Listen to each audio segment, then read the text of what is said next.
We talk about racism. Is the president racist? Yes, I believe racism is in sadly, all forms, shapes, colors. We have a horrible situation that took place in Monroe County out there in Indiana. Apparently, African-American man beat up, spit on, pinned him to a tree, shouted racial slurs at him, then called someone to get a noose on him. You want to talk about a horrible situation, and there's a video of it. His name is Vaughx Booker. Have a listen to him being confronted by an angry mob. Have a listen to this. You happy about this? You fucking nappy-headed. You happy about this? What do you really want to call me? Do it. You nappy-headed. What do you want to call me? About this? You with your 5 white friends? You happy with your 5 white friends? You guys started all this. You put it in your fucking film. Film it. Film it all. Yeah, come over here again. You stupid fucking liberal. That's what you get. Take your ass on. Just absolutely disgusting and awful. That man was then pinned to a tree while they were shouting racial slurs at him. His name is Vaughx Booker, and he joins us right now on the line. Vaughx, I appreciate you coming on, sir. How are you? I'm well, thank you guys for having me on today. Absolutely. Vaughx, what goes through your mind when you hear that audio? It takes me right back to that moment. I wasn't necessarily prepared to hear it, so it's still very real. I can still smell the sense at the moment, and it raises my anxiety just to listen. Well, I apologize that sadly we have to play that, to give listeners a little bit of background. But and I know this is going to be difficult for you. Can you take us back to square one? I know this happened on July 4th. How did you start an interaction with this group of people? Take us through what exactly took place and how it got to a point where they pin you to a tree, beat you up, and spit on you. How does it get to that point? So it was the 4th of July, Independence Day, and I didn't want to do the traditional Independence Day thing. The 4th of July didn't free everyone. So I had a friend, an acquaintance that had a event posted to watch a lunar eclipse that night. I decided myself and another friend, we would just go out there and do that. It was about a short 10-minute or so hike into from where we perched into the state forest. On our way in, we encountered a gentleman who told us we were on private land.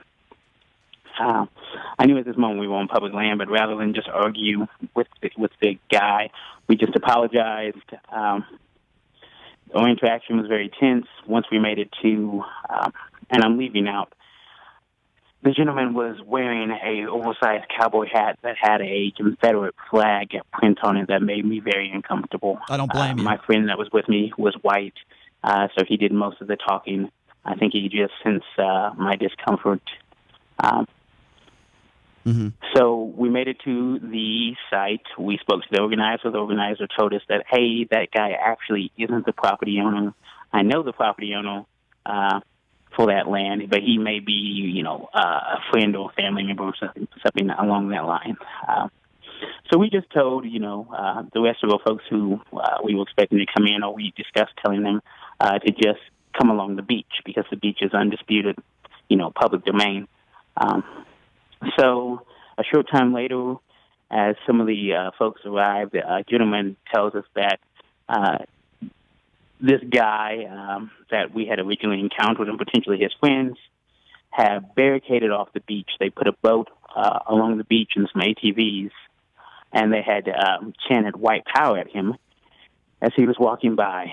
Oh, boy. So rather than let this escalate, and we know that more people will be coming through, I'm a human rights commissioner in my county. I'm a trained in conflict de-escalation and mediation and restorative justice. We're literally in my jurisdiction.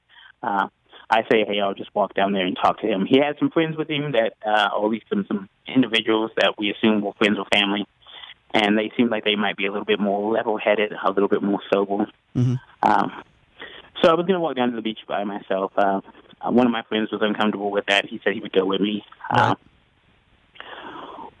I walked up. I asked to talk to, two of the individuals off to the side.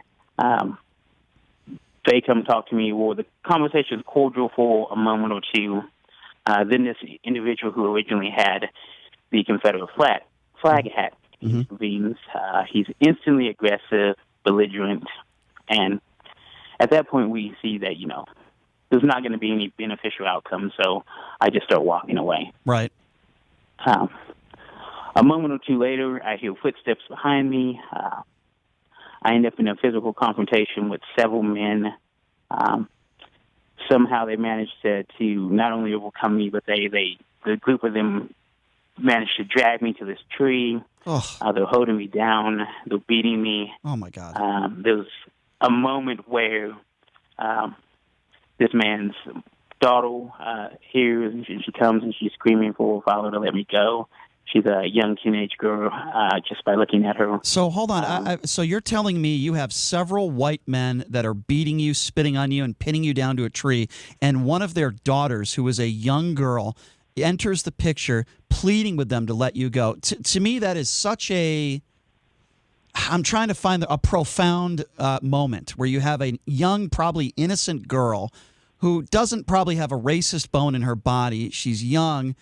And she's saying the right thing. Let this guy go. And she's frightened. Wow. To me, that is... Keep going with your story, but to me, that is a profound moment. It was... Even in the moment, I felt for her as these folks were beating me. There's a moment where we're making so much noise that little people are starting to be attracted to the commotion. My one friend who was with me tries to intervene. Some other folks who I didn't know start trying to intervene. At this point, the individuals are yelling at them to, go away. They literally say, leave the boy with us, and you can all just go.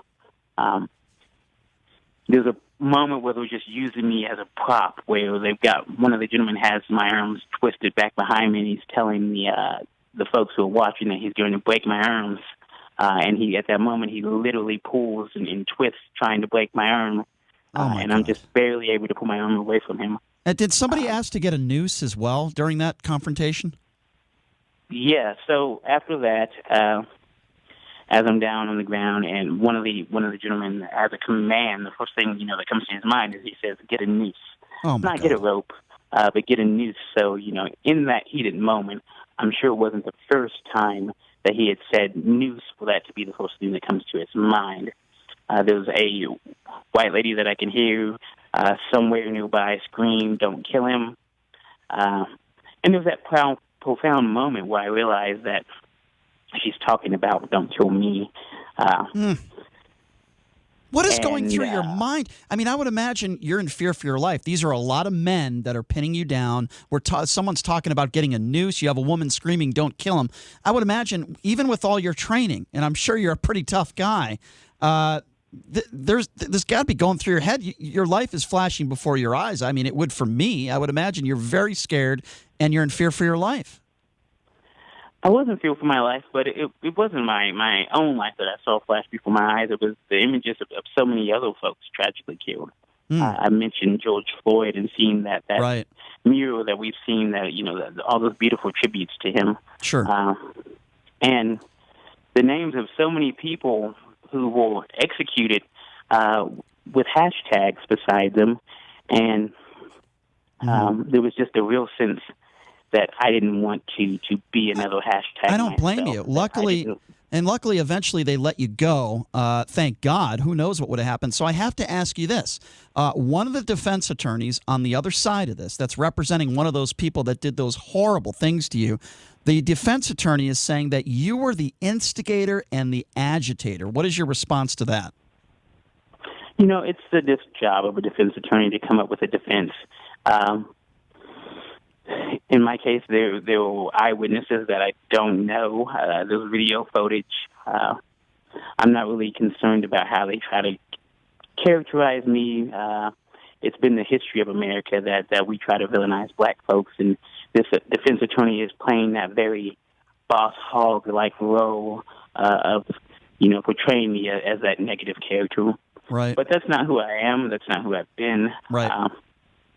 And honestly, if there was something that they could pull that was, horrendous about me, it would already be out there. And I'm not saying that you did instigate, but let me just be very clear on this. Even if you said horrible things to them, that certainly still wouldn't give them the right to pin you down, spit on you, behavior, and ask for a noose and beat you. And I'm not saying you did do that. There's the video clearly shows what they did to you.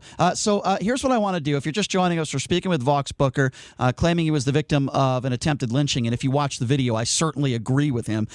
Pinned to a tree, spit on. Somebody asked for a noose. It happened in Indiana. Vaughx, I want to play you a little bit of audio here. Somebody that I've criticized on a regular basis, that is Tucker Carlson, who does a show on Fox News. Tucker Carlson, back in August of 2019, said this about white supremacy. Have a listen to this audio, and then we'll talk about it. White supremacy, that's the problem. This is a hoax. Just like the Russia hoax. It's a conspiracy theory used to divide the country and keep a hold on power. That's exactly what's going on. It appears to me, Vaughx, you are a perfect person to respond to that because it looks as though you were the victim of white supremacists. What would you say to that comment that Tucker Carlson made, that the idea of white supremacy is a hoax in his mind? I think the root of hate is always fear. I think that many in the nation are fearful that there's a point where black folks won't only ask for justice, that will ask for vengeance. That's never been our way. But if I was fearful, I think I would deny that as well. Right. No, fair enough. So what do you want to see happen to these men? I hate to even call them men. They're racist, ignorant, criminal fools. And I could use some other terms, but I'm not allowed to on the radio. But what would you say should happen to these men who did this to you? They need to enter our justice system and be held accountable by their peers. It's not my place. We have a legal system. It's not really a justice system, but a legal system. And it's time for them to face their peers and be held accountable. I don't necessarily want them punished. I don't want them destroyed, but I do want them to be held accountable. And I think that accountability has to happen before we can have a just society, not only in this instance, but in all the other instances we've seen like it. Brian didn't get into this, but Vaughx, did police intervene, or what ended this horrible scenario? What made this horrible scenario end? So the Department of Natural Resources responded. At first, the first officer was kind. He was a young gentleman, but once the supervising officer came in, he began to lecture me on property rights. As he began lecturing me, as he just sees a young black man. He's not aware that I'm the chair of the county's Affordable Housing Commission. I literally pull up the property rights from an app on my phone, show him that these individuals aren't actually the property owner. But he still continues to go on, and there's a point where it's very apparent to him that property rights matter more than my life. I described them attempting to lynch me, and he goes, well, I could arrest them, but then they would say, hey, we don't have the right to defend our property. And it was just infuriating and mind-boggling. And I don't feel like there would have been an investigation except for the white folks who were bystanders and witnesses, became enraged themselves and demanded that they handle this. So you were attacked by at least one man who was sporting a Confederate flag. I want to talk about that for a moment. I believe there are some people in this country that do not understand what the Confederate flag represents. And I am not black. I don't know what it's like to be black in this country, but I look at the Confederate flag as a symbol of hatred, slavery, and bigotry. I thought what NASCAR did was the right thing by banning the flag. I thought it was decades too late. So can you explain to people that don't really understand what the Confederate flag represents, at least to somebody like you, and why do you think there are so many people out there that defend it? I think part of it is the nostalgia of the gallant South. But the reality is the Confederacy was only around for about 5 years. The flag didn't become popular till, the Reconstruction era and the Civil Rights Movement, where it was simply used as a tool to intimidate and oppress folks. If that gentleman would have been able to successfully lynch me with that Confederate flag, I would just be one of thousands of black people who were killed underneath Confederate flags. And we have to realize that if we want to be a more perfect union, that we are going to have to abandon these divisions and understand the power that's behind the symbolism of Confederate flags and Confederate monuments. Mm-hmm. If you had an opportunity to sit down right now with those, I don't even like to call them men, but I guess in this situation I will. I think they're below human beings. But if you had a chance to sit with all of them that were involved in this right now, face to face, no physical confrontation, just words, and they were forced to listen to you, what would you say to them? I probably would have had the same conversation that we would have had if they would have listened in the moment. Which is? I realize that people are complex beings, that no one is defined by the worst thing that they've done, that just like they have children and folks who love them, I have children and folks who love me. And there was no reason on the celebration of our nation's independence that we couldn't have all been out there and been neighborly and shared a space and even have built some type of connection or friendship with each other and learned about each other. Instead, we went to the base of humanity, which is violence, and the entire community and has suffered, and those repercussions have, resonated to the entire nation. Or else I wouldn't be here with you folks right now talking about this horrible event. Vauxx, what charges are these men looking at right now? I'm not sure about the charging history. I know there's several felonies that they're looking at, confinement, assault, or I guess they're actually battery with moderate bodily injury. Whatever it was, I'm not sure that it's necessarily enough, and I know that they had a bond that looked like it was set at about $500 cash. It's unconscionable that we have a society that so protects these folks. Because the reality is 5 white guys attacked a black man, and the systems protected them almost every step of the way. If 5 black men would have attacked a white guy on the 4th of July, they would have been arrested that night. Agree. And it wouldn't have even made the news. That is such a great point. How are they not being charged with a hate crime? Well, Indiana doesn't have an exact hate crime.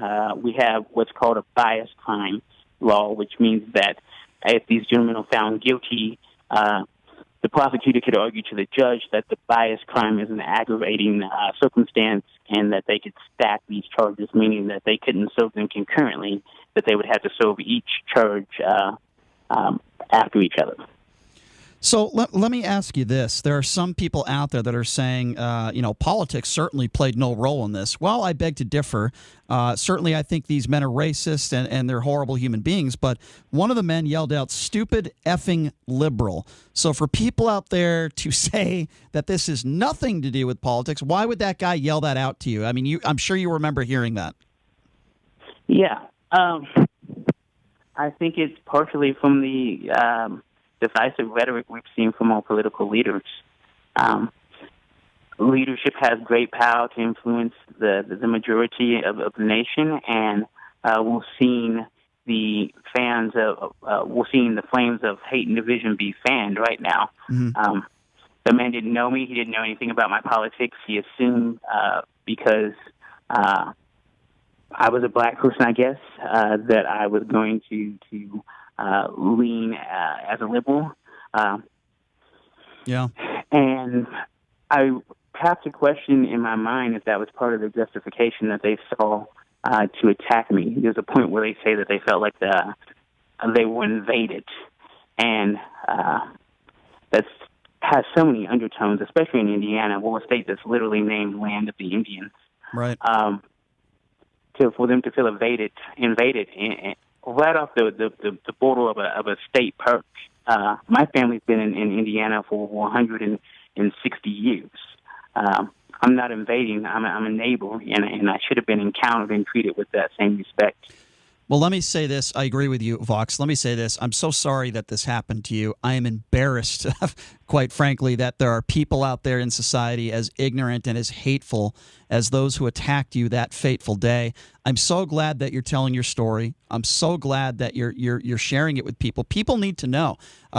Race comes, in all forms, and you had to deal with a bunch of white supremacist idiots who attacked you. I'm sure it's a situation you'll never forget.